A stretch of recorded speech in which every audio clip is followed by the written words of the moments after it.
नमस्कार दोस्तों, मेरा नाम है आमिर आजाद और आप देख रहे हैं दो बोल न्यूज। दोस्तों, बहराइच में जो नरसंहार हुआ, बहराइच में जो दंगा हुआ, बहराइच में किस तरह से दुकानों को लूटा गया, जलाया गया और एक व्यक्ति की हत्या भी हो गई, उसके बाद एनकाउंटर भी हुए और घर को गिराने की बात की गई, बुलडोजर चलाने की बात की गई।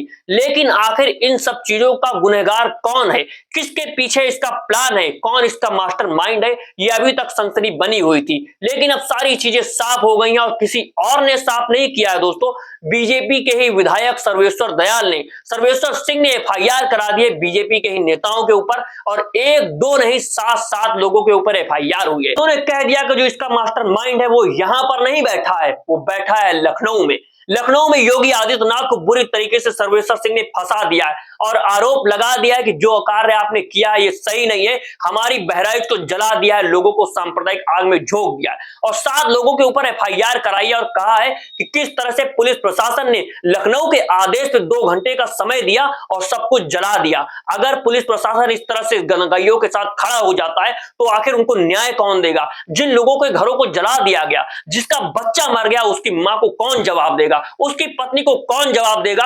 आखिर योगी आदित्यनाथ को यह झेलना पड़ेगा, योगी आदित्यनाथ को ये सारी बातों का जवाब देना पड़ेगा जो सर्वेश्वर सिंह ने सवाल खड़े कर दिए हैं। बीजेपी विधायक ने पार्टी के नेताओं पर दंगा कराने की एफआईआर दर्ज कराई है और साथ ही ये भी कहा गया डीएम की मौजूदगी में मेरे बेटे की हत्या की कोशिश हुई है। विधायक सर्वेश्वर सिंह की तरफ से कहा गया। बहराइच दंगा मामले पर यह बड़ी अपडेट इस वक्त सामने आ रही है। पूरे मामले पर नया मोड़ सामने आया है। बाजीमोड़ नगर अध्यक्ष अर्पित श्रीवास्तव समेत 8 पर एफआईआर दर्ज कराई गई है। दंगा, पथराव एवं जान से मारने जैसी गंभीर धाराओं में मुकदमा दर्ज किया गया। देखिए, मामले की जांच पड़ताल शुरू हुई है। नगर कोतवाली में मुकदमा दर्ज किया गया है। रामगोपाल की हत्या के बाद मौके पर गए हुए थे। तो दोस्तों, आपने ये वीडियो देखा सर्वेश्वर सिंह का, जो उन्होंने एफआईआर करवाई वो नामों के साथ करवाई, नामजद एफआईआर हुई है। दूसरी तरफ जो प्रशासन के ऊपर आरोप लगाया है उसकी भी दैनिक भास्कर ने रिपोर्ट प्रस्तुत की थी। जो वीडियो में बता रहे हैं 2 लड़के कि किस तरीके से हमको 2 घंटे का समय दिया गया, अगर ज्यादा समय दिया जाता तो पूरे महाराजगंज यानी बहराइच को निस्तो नाबूद कर दिया जाता, घरों को आगों में झोंक दिया जाता।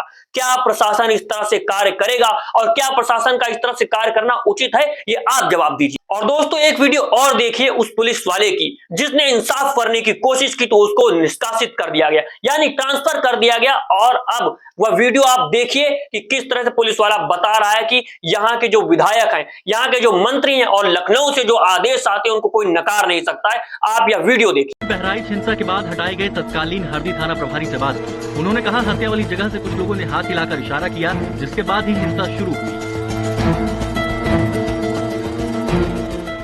प्रथम दृष्टया यही बात आई जब कि मैंने कहा कि पूछा कि क्या हुआ यहाँ। लोगों ने ये बताया कि हमको ऐसे हाथ हिलाया। देखिए, मान लो अगर जैसे बाय किया जाता है, हाथ हिलाया तो इसमें बहुत कोई ऐसी इशू नहीं है कि अगर केवल हाथ हिला के आदमी ऐसे किया। लेकिन अगर आपको आपत्ति है, आप जो तहरीर दीजिए, मैं उस पर मुकदमा लेकर मैं अगली कार्रवाई कर दे रहा हूँ। चीजें नॉर्मल थी। 15 के आसपास मूर्ति थी, कोई दिक्कत ही नहीं थी किसी बात की वहाँ। वहीं इस पूरे मामले पर बीजेपी विधायक सुरेश्वर सिंह पुलिस को दोषी बताते हैं और एसपी वृंदा शुक्ला के मुताबिक उपद्रवियों की 2 घंटे वाली बात सही नहीं है। दैनिक भास्कर के लिए बहराइच। दोस्तों, आपने देखा कि सारा मास्टरमाइंड बताया जा रहा है लखनऊ में बैठा हुआ है और योगी आदित्यनाथ ने कहा था कि सबके ऊपर कार्रवाई की जाएगी और कार्रवाई के नाम पर जो 23 लोगों को चिन्हित किया गया है, जिनके घर गिराने की बात की गई है, उनको उजाड़ देने की बात की गई, उसमें 20 मुसलमान हैं और उन मुसलमानों जो याचिका डाली सुप्रीम हाई कोर्ट में, वहां से उनको 15 दिन की राहत मिल गई है। लेकिन एक बात और उसमें खड़ी होती है कि सुप्रीम कोर्ट ने कहा था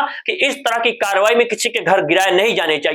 उत्तर प्रदेश की सरकार ने सुप्रीम कोर्ट के फैसले को नकार दिया है। जहां पर सरकार कहती है कि वो सुप्रीम कोर्ट के साथ खड़ी उस फैसले को मानेगी, यहां पर नजरअंदाज कर दिया गया और कहा घर गिरा दिए जाएंगे। इस बारे में आप क्या सोचते हैं? क्या ये सुप्रीम कोर्ट का अपमान नहीं है जो योगी सरकार कर रही है बैठ करके उत्तर प्रदेश के अंदर?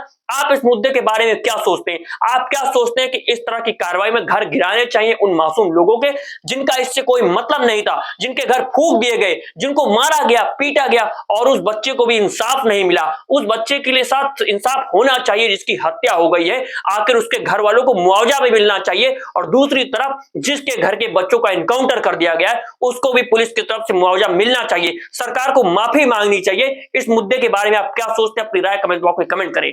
आज की वीडियो में इतना ही, मिलते हैं अगली वीडियो।